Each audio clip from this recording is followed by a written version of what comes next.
अच्छा जी, तो nervous coordination हम लोगों ने कंप्लीट कर ली है। आज हम लोगों ने डिस्कस करना है केमिकल कोऑर्डिनेशन को। तो हम लोगों ने बात की थी नर्वस कोऑर्डिनेशन, जब हम लोगों ने डिस्कस की थी तो हम लोगों ने बात की थी कि नर्वस कोऑर्डिनेशन जो है वो आपके पास फास्ट प्रोसेस है, क्योंकि इसके अंदर आपके पास डिफरेंट न्यूरॉन्स इन्वॉल्व होते हैं। ठीक है, न्यूरॉन्स इन्वॉल्व होते हैं तो न्यूरॉन से जो कोऑर्डिनेशन होती है वो आपके पास फास्ट होती है, क्योंकि उसके अंदर आपके पास न्यूरो ट्रांसमीटर्स आ रहे होते हैं, आपके पास क्विक रिस्पॉन्स होता है। फॉर एग्जाम्पल, अगर आपको कोई पिन लगी है, आप फ़ौरन से अपना हाथ जो है उसको विड्रॉ कर लेते हो, या आपके हाथ पे कोई गर्म चीज़ लगती है, आप फ़ौरन से जो है रिस्पॉन्स शो करते हो, फ़ौरन से अपने हाथ को पीछे कर लेते हो। तो आपके पास ये क्विक रिस्पॉन्स आता है जो आपके पास नर्वस कोऑर्डिनेशन के जरिए आता है। जबकि जो आपके पास हार्मोनल कोऑर्डिनेशन होती है, यानी कि हार्मोन्स के जरिए जो होती है, यानी कि केमिकल जो कोऑर्डिनेशन है वो आपके पास स्लो प्रोसेस होता है, क्योंकि बेसिकली आपके पास केमिकल कोऑर्डिनेशन जो होनी होती है वो आपके पास बाय हार्मोन्स होनी होती है। ठीक है, तो हार्मोन से जो कोऑर्डिनेशन होती है वो आपके पास स्लो प्रोसेस होता है। अब हार्मोन्स को जो प्रोड्यूस करवाते हैं वो आपके पास होते हैं एंडोक्राइन ग्लैंड्स। ठीक है, जो आपके पास एंडोग्लैंड्स हैं वो आपके पास हार्मोन्स की प्रोडक्शन करवाते हैं। अब ये एंडोक्राइन ग्लैंड्स क्या हैं, इसको अभी हम लोग डिटेल में पढ़ते हैं कि आपके पास एंडोक्राइन ग्लैंड्स क्या होते हैं।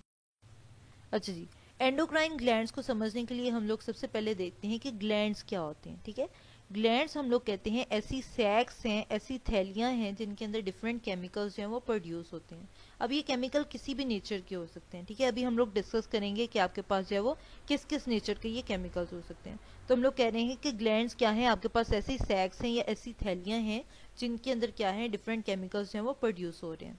अब जो आपके पास ग्लैंड्स हैं वो दो तरह के हो सकते हैं। एक आपके पास है एक्सोक्राइन ग्लैंड, दूसरे आपके पास है एंडोक्राइन ग्लैंड। तो सबसे पहले हम लोग डिस्कस करते हैं एक्सोक्राइन ग्लैंड को। हम लोग कहते हैं एक्सोक्राइन ग्लैंड जो है आपके पास क्या होते हैं, आपके पास डक्ट वाले ग्लैंड होते हैं, यानी कि ऐसे ग्लैंड जिनके ऊपर थैलियां, ऐसी थैलियां जिनके ऊपर आपके पास नालियां आ रही हैं, डक्ट्स आ रही हैं, यानी कि नालियां आ रही हैं। जैसे ये आपके पास ग्लैंड है, ये एक सैक सी उन्होंने दिखाई हुई है जिसके अंदर केमिकल प्रेजेंट है, यानी कि एक थैली सी दिखाई हुई है जिसके अंदर केमिकल प्रेजेंट है। और ये आपके पास केमिकल्स किसके जरिए निकल रहे हैं, एक नाली के जरिए निकल रहे हैं, एक आपके पास जो है वो डक्ट के जरिए जो है वो निकल रहे हैं। अब जहां से ये निकलेंगे वहीं पे अपना इफेक्ट शो करेंगे, यानी कि जिस नाली से निकल रहे हैं वहीं पे, जहां से निकल रहे हैं आपके पास, जहाँ पे नाली खत्म हो रही है वहीं पे अपना इफेक्ट जो है वो शो करेंगे, यानी कि इसका आपके पास लिमिटेड इफेक्ट आ रहा है। ठीक है, तो हम लोग कहते हैं कि आपके पास एक्सोक्राइन ग्लैंड क्या है, ये आपके पास डक्ट वाले ग्लैंड है, यानी कि जिनके अंदर नालियां प्रेजेंट है, और इनका जो इफेक्ट है वो आपस लिमिटेड आ रहा है, यानी कि जहां से आपस निकल रहे हैं वहीं पे आपके पास जो है इफेक्ट को शो कर रहे हैं। अब इन सेक्स के अंदर आपके पास, इन नालियों के अंदर क्या होता है, आपके पास सेक्स के अंदर डिफरेंट केमिकल्स होते हैं जो कि इंजाइम्स होते हैं या फिर किसी और नेचर के केमिकल होते हैं। कभी भी हार्मोन नहीं होते, यानी कि एक्सोक्राइन ग्लैंड में कभी भी हार्मोन्स नहीं होते, इंजाइम्स होते हैं या किसी और नेचर के केमिकल्स होते हैं। ठीक है, जैसे आपके पास एग्जांपल आ जाती है म्यूकस ग्लैंड की, जो आपके पास म्यूकस को प्रोड्यूस करते हैं, सेलिवरी ग्लैंड की जो स्लाइवा को प्रोड्यूस करते हैं, इसी तरह से मेमरी ग्लैंड जो आपके पास मिल्क की प्रोडक्शन करते हैं, स्वेट ग्लैंड की एग्जांपल आ जाती है जो पसीना यानी कि स्वेट को प्रोड्यूस करते हैं, और सीबम ग्लैंड जैसे आपके पास जो है वो जो ऑयल को प्रोड्यूस करते हैं, सीबम को प्रोड्यूस करते हैं, यानी कि ऑयल की प्रोडक्शन करते हैं। तो ये आपके पास एग्जांपल आ जाती है एक्सोक्राइन ग्लैंड्स की। जैसे कि इस डायग्राम में अगर आप देखें तो नीचे आपके पास जो स्क्रीटरी सेल्स दिखाए हुए हैं, ये जो स्क्रीटरी सेल हैं, इसके अंदर जो है आपके पास इंजाइम या कोई केमिकल प्रोड्यूस होंगे, फिर आपके पास जो है इन नालियों के जरिए, इन डक्ट के जरिए ये कहाँ पे आएंगे, ये ऊपर वाली सरफेस पे आएंगे, और इसी सरफेस के ऊपर ये अपना इफेक्ट जो है उसको शो करेंगे। तो ये जो डक्ट वाले ग्लैंड है, यानी कि जिनके अंदर ये नालियां सी आ रही हैं, ये आपस क्या है, ये आपस एक्सोक्राइन ग्लैंड है। इसी तरह से आपके पास दूसरे आ जाते हैं एंडोक्राइन ग्लैंड, जो आपकी बुक में भी मेंशन किए हुए हैं, जो कि बेसिकली हार्मोन्स की प्रोडक्शन करवाते हैं। ठीक है, ये आपके पास डक्टलेस ग्लैंड्स होते हैं, यानी कि इसमें कोई भी नाली प्रेजेंट नहीं होती। ठीक है, इस तरह से आपके पास जो है वो ये ग्लैंड होते हैं, यानी कि इनके अंदर जो केमिकल प्रोड्यूस होंगे वो आपके पास हार्मोन्स होंगे, इंजाइम्स वगैरह नहीं होंगे बल्कि हार्मोन्स होंगे, और आपके पास ये डक्टलेस ग्लैंड है, यानी कि इनकी कोई भी नाली नहीं प्रेजेंट होगी। ठीक है, तो आपके पास ये केमिकल्स, ये जो हार्मोन्स हैं, ये फिर किस तरह से ट्रांसफर होंगे, यानी कि आपके पास डिफ्यूज होंगे ब्लड के अंदर, और ब्लड के जरिए फिर आपके पास लॉन्ग डिस्टेंस तक ये ट्रेवल कर सकते हैं, अपने टारगेट पे जाएंगे और टारगेट के ऊपर अपना फंक्शन जो है उसको शो करेंगे। फॉर एग्जाम्पल, जैसे पिट्यूटरी ग्लैंड में आपके पास एंटी डायोरेटिक हार्मोन जो है वो प्रोड्यूस होता है, वो फिर ब्लड में जाता है, काम कहाँ पे होता है उसका, किडनीज में होता है, तो आपके पास ब्लड के जरिए जो है वो ट्रेवल करेगा किडनी तक, और वहां जाके अपना काम जो है उसको शो करेगा। ठीक है। तो हम लोग कहते हैं ये आपके पास ब्लड के जरिए जो है वो ट्रांसफर होते हैं, अपने टारगेट पे जाके अपना फंक्शन जो है वो परफॉर्म करते हैं। तो इन सैक्स के अंदर जो केमिकल्स होते हैं उन्हें हम लोग हार्मोन्स का नाम देते हैं, जो कि ब्लड के जरिए आपके पास जो है वो ट्रेवल करते हैं और अपने टारगेट पे जाके अपना फंक्शन परफॉर्म करते हैं।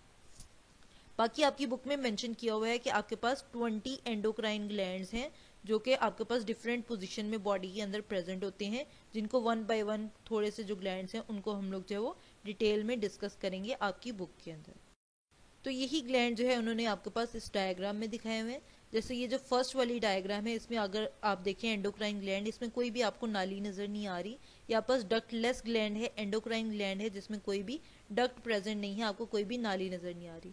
इसी तरह से जो दूसरा आपके पास उन्होंने डायग्राम सेकेंड वाली दिखाई हुई है, इसमें अगर देखें तो आपके पास ये एक डक्ट सी बन रही है, एक नाली सी बन रही है, जिससे यहाँ पास जो ब्लू कलर के ड्रॉपलेट्स हैं ये बाहर को निकल रहे हैं, यानी कि ये डक्ट के जरिए ही बाहर निकल रहे हैं और सरफेस की तरफ आ रहे हैं और सरफेस के ऊपर अपना फंक्शन जो है उसको परफॉर्म करेंगे।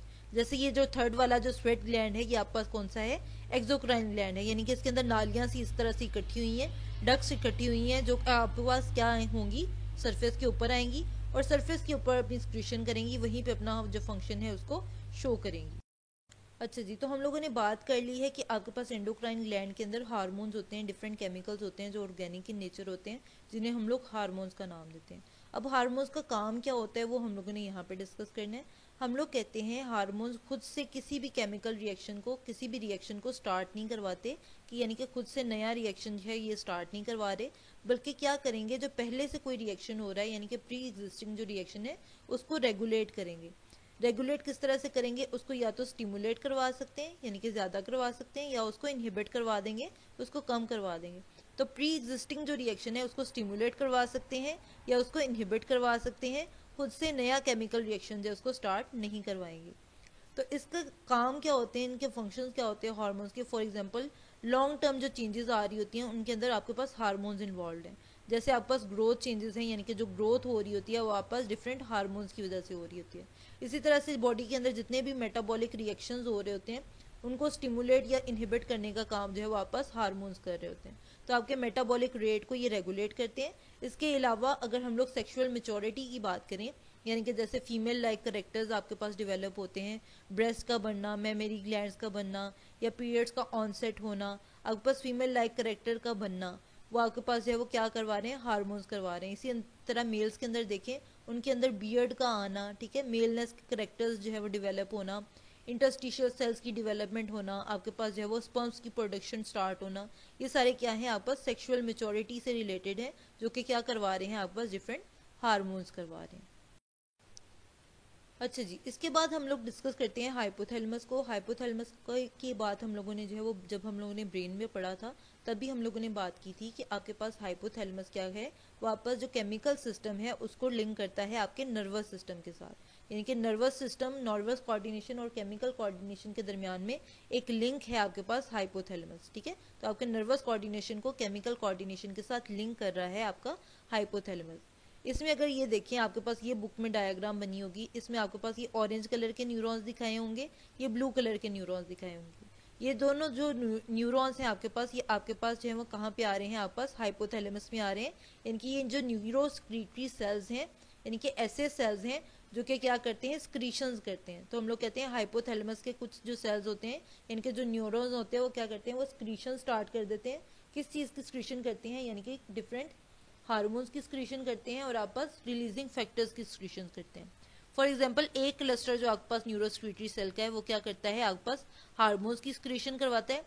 दो हार्मोन्स है उनकी प्रोडक्शन करवाता है, लाइक ऑक्सीटोसिन और आपस एंटी डायोरेटिक हार्मोन जिसे वेसोप्रेसिन भी कहा जाता है। ठीक है, उसको जो है ये क्या करेगा, सिंथेसाइज करवाएगा, जो कि फिर ट्रेवल करके कहाँ जाएगा, पोस्टीरियर साइड ऑफ पिट्यूटरी, यानी कि पिट्यूटरी ग्लैंड की पीछे वाली साइड पे जाएगा, वहां पे आपके पास जो है वो स्टोर होगा पोस्टीरियर साइड पे। इसी तरह से जो दूसरा क्लस्टर है हाइपोथैलेमस के अंदर न्यूरॉन्स का, यानी कि ये जो ग्रीन वाला क्लस्टर है ये क्या करता है, रिलीजिंग फैक्टर को रिलीज करवाता है, जो कि आपके पास कहाँ पे स्टोर होते हैं, interior side of pituitary lobe, यानी कि आपके पास जो पिट्यूटरी ग्लैंड है उसकी आगे वाली जो साइड आ रही है, इंटीरियर लोब आ रही है, उसके अंदर जो है वो आपस स्टोर होते हैं। ये फिर क्या करते हैं, आपके पास डिफरेंट जो आपके पास हार्मोन्स आते हैं, डिफरेंट ग्लैंड्स के जो हार्मोन्स आते हैं उनकी स्क्रीशंस को कंट्रोल करते हैं, यानी कि ये जो रिलीजिंग फैक्टर्स हैं उन आपके पास जो हार्मोन्स है उनकी स्क्रीशन को या तो ये स्टिमुलेट करेंगे, उनको इनहिबिट करेंगे, यानी कि उनकी आपके पास जो रेगुलेशन है उसको रेगुलेट करेंगे, उनकी जो स्क्रीशन है उसको रेगुलेट करेंगे। तो हम लोगों ने बात की है कि आपके पास जो हाइपोथैलेमस के जो न्यूरॉन्स हैं वो कुछ केमिकल्स को सिंथेसाइज करना शुरू कर देते हैं। फॉर एग्जांपल एक क्लस्टर क्या करता है, वापस ऑक्सीटोसिन और एंटी डायोरेटिक हार्मोन जिसे वेसोप्रेसिन भी कहा जाता है उसको जो है वो सिंथेसाइज करवाता है और उसको स्टोर करवाता है पोस्टीरियर साइड ऑफ पिट्यूटरी में, यानी कि पिट्यूटरी ग्लैंड की पिछली साइड पे उसको स्टोर करवा लेता है। इसी तरह से दूसरा आपके पास क्लस्टर है जो ग्रीन कलर के न्यूरॉन्स आ रहे थे, वो क्या करते हैं, वो आपके पास रेगुलेटरी जो रिलीजिंग फैक्टर्स हैं उनको सिंथेसाइज करते हैं और उसको कहाँ पे स्टोर करते हैं, आपस एंटीरियर पिट्यूटरी पे, यानी कि पिट्यूटरी ग्लैंड की अगली साइड पे उनको स्टोर करवाते हैं, जिनका काम क्या होता है आपके पास डिफरेंट हार्मोन्स को स्टिमुलेट करना, उनको रेगुलेट करना, यानी कि उनकी जो स्क्रीशन है उसको ज़्यादा भी कर सकते हैं, उसको इनहिबिट भी कर सकते हैं। तो ये काम आपके पास करते हैं जो रिलीजिंग फैक्टर्स होते हैं। अच्छा जी, इसके बाद लास्ट पॉइंट है, इसको डिस्कस कर लेते हैं कि हार्मोन्स की नेचर क्या होती है आपके पास। ठीक है, आपके पास हार्मोन्स की केमिस्ट्री क्या होती है, यानी कि वो किस चीज़ से बने होते हैं। हम लोग कहते हैं कि आपके पास हार्मोन्स हैं वो आपके पास डिफरेंट नेचर के हो सकते हैं। लाइक कुछ आपके पास जो है वो प्रोटीन्स के बने होते हैं, जैसे आपके पास इंसुलिन है, ग्लूकागॉन है, ये आपके पास प्रोटीन इन नेचर है। इसी तरह से कुछ हार्मोन्स आपके पास होते हैं जो अमाइनो एसिड इन नेचर होते हैं, जैसे आपके पास एपिनेफ्रीन है, नॉर एपिनेफ्रीन है और आपके पास थायरोक्सिन है, ये आपके पास अमाइनो एसिड इन नेचर है। इसी तरह से कुछ हार्मोन्स आपके पास पॉलीपेप्टाइड इन नेचर होते हैं, जैसे वेसोप्रेसिन है जिसे एंटी डायोरेटिक हार्मोन भी कहा जाता है, और ऑक्सीटोसिन है, ये आपके पास पॉलीपेप्टाइड इन नेचर है। इसी तरह से कुछ हार्मोन्स आपके पास स्टीरॉयड इन नेचर होते हैं, जैसे एस्ट्रोजन हार्मोन है, टेस्टोस्टेरोन है और कॉर्टिसोन है, ये आपके पास स्टीरॉयड इन नेचर है। इसी तरह से कुछ हार्मोन्स जो है वापस क्या होते हैं, अब वो आपके पास ग्लाइकोप्रोटीन इन नेचर होते हैं, जैसे आपके पास फॉलिकल स्टिमुलेटिंग हार्मोन है, आपके पास ल्यूटिनाइजिंग हार्मोन है और आपके पास थायराइड स्टिमुलेटिंग हार्मोन है। ये आपके पास क्या है, ये आपके पास ग्लाइकोप्रोटीन इन नेचर है। ठीक है, तो आपके पास डिफरेंट केमिस्ट्री हो सकती है, हार्मोन की डिफरेंट नेचर हो सकती है, यानी कि वो या तो अमाइनो एसिड के बने हुए होंगे, या फिर आपके पास वो पॉलीपेप्टाइड की नेचर के होंगे, या फिर वो आपके पास प्रोटीन्स होंगे, या स्टीरॉयड होंगे, या फिर आपके पास ग्लाइकोप्रोटीन होंगे।